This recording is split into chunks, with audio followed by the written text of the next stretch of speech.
The destruction of the Library of Alexandria is one of the most important tragedies in the history of the world, and it's surrounded in mystery. We don't even know the exact location of where the library stood. This event is believed to have set back human civilization around 1,000 years. And a lot of people don't even know this even happened.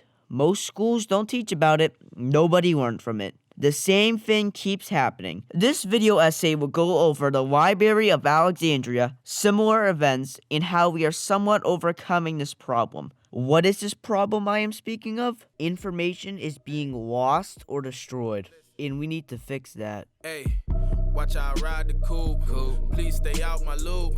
Keep all the haters mute. Born too big to shoot. Big dog. Continentals I do.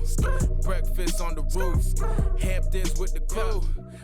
Before we begin, why is information so important? Archiving information is important so we can learn from our past. As history often repeats itself, we can know how to tackle an issue better and not make the same mistakes. Let's start with arguably the biggest example of information being lost. That would be the destruction of the Library of Alexandria. Now, before we go any deeper, information is scarce about this topic and there is much debate over every little thing. I've done a lot of research into this topic, and this is what I found that makes the most sense. Alright, so the Library of Alexandria was one of the ancient world's largest repositories of knowledge and archives. Estimates suggest it hosted 500,000 scrolls of information, but people argue over this. Some say it was less, some say it was more. This library was ahead of its time. Herophilus started the very first medical school here. A lot of famous people visited, researched, or taught here too. I found this TED Ed video that shows a lot of famous people visiting here and what they did or might have did with some nice crisp animation. These efforts brought hundreds of thousands of books to Alexandria. As the library grew, it became possible to find information on more subjects than ever before, but also much more difficult to find information on any specific subject. Luckily, a scholar named Callimachus of Cyrene set to work on a solution, creating the Pinex, a 120-volume catalogue of the library's contents, the first of its kind. 1,600 years before Columbus set sail, Eratosthenes not only realized the Earth was round, but calculated its circumference and diameter within a few miles of their actual size. Heron of Alexandria created the world's first steam engine over 1,000 years before it was finally reinvented during the Industrial Revolution. To whoever animated that, you did a good job. Okay, back to the history of the library. Fun fact time, children! According to Greek historian Hechos, there was an inscription that read, quote, "The place of the cure of the soul," over some shelves.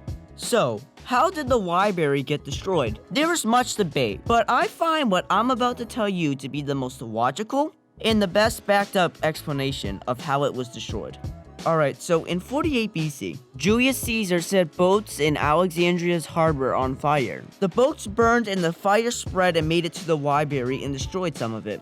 Now, we know he didn't burn it all down as we have evidence of this library existing hundreds of years after this event. Plus, if he burned down the whole library, I'm pretty sure there would be a couple of more sources telling us this, and he would have flexed about it. Julius Caesar loved to flex.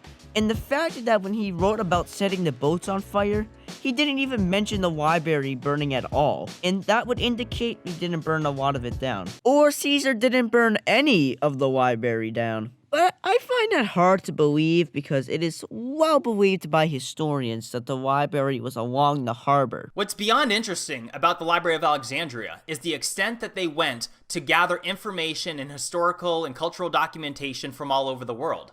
And the library wanted everything. Babylonian texts, Hebrew, Turkish, anything and everything was the goal. In fact, ships that came to the harbor were required to hand over books that they had, as well as documentation and blueprints, essentially, of ships and any other type of technology, which originals would be kept in the library. And you had professional scribes that would make a copy of the exact original and hand the copy over to the owner. And they did all this for the purposes of posterity. Also, Caesar loved to destroy stuff.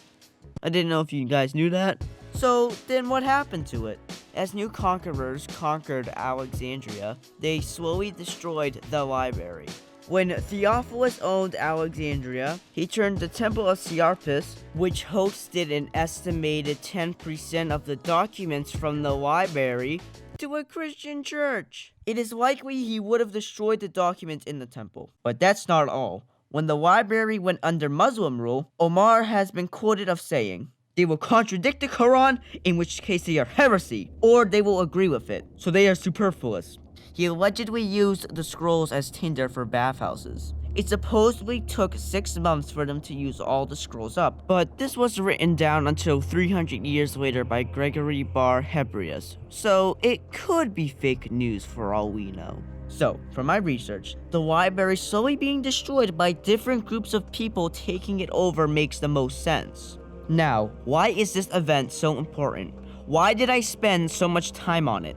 This event shows when you lose, or in this case destroy, information, not only will people not know what the information contained, people in the future won't even know how said information was lost or destroyed in the first place. They might not even know something happened if it wasn't for some documents standing the test of time. And get this is still happening. In our time, ISIS has been destroying ancient landmarks in countries they have captured in an attempt to get rid of heritage that isn't their own. They have destroyed a lot, such as the Temple of Baal, the Mosul Museum and libraries, and many other landmarks. You could find 2 links in the description of this video if you want to see all the things they've destroyed that we know of. Now, how do we triumph over these problems, and what have we already accomplished? Well, for the Library of Alexandria, there is a pretty reasonable theory that Caesar might have taken some of the scrolls from the library and put them in the Vatican's secret archives.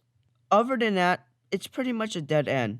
The destruction of the Library of Alexandria serves as an important lesson for how to better protect information. The best way to protect information is to make it available to everyone by making copies. Nowadays, we have the internet. We can access and print out documents and make hundreds of copies anywhere in the world. If those libraries and museums that ISIS destroyed shared everything they had online, we'd have copies of the documents and photographical evidence of what was in there. Even though we may no longer have the originals, the information is still there for all to see. All libraries should do this, just to be careful. A library can be destroyed even without an attacker. Now, before this video ends, let's talk about how people online are helping the fight against lost information. Now, lost doesn't mean destroyed. Lost just means the public can't access information anymore. But it's highly likely that information still exists somewhere out there. It sometimes takes a team of people to get this information back out there. And thanks to the internet, we can assemble those teams. People have been coming together all over the internet to help find pieces of history. These hunts mainly start on online forums such as the Lost Media forums, various subreddits, and various 4chan boards. Oh, I'm sorry. 4channel. Do we even know who is this 4chan? These people have found some pretty interesting things, such as Cracks, a Sesame Street cartoon that was only aired 12 times in the US before never airing again. It was pulled for being a bit too scary for children, and the fear it left in children is very clear when you read the posts of people recalling it that were super accurate to how the short went before it was found. This short that only airs a couple of times before completely disappearing also happens to be extremely memorable. You read comments about it before it was found, and people are recalling the narrator's soft singing, the camel ride, and the monster. Combining all of these elements, you get a short that really engraved itself into children's minds. It's unsurprising it was so sought after and gave people nightmares.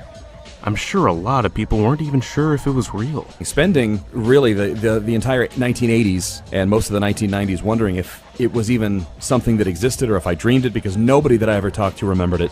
I would love to talk about it more, but I've sadly run out of time. It's a really interesting story, and I recommend you watch Bedhead Bernie's video on it for the full story.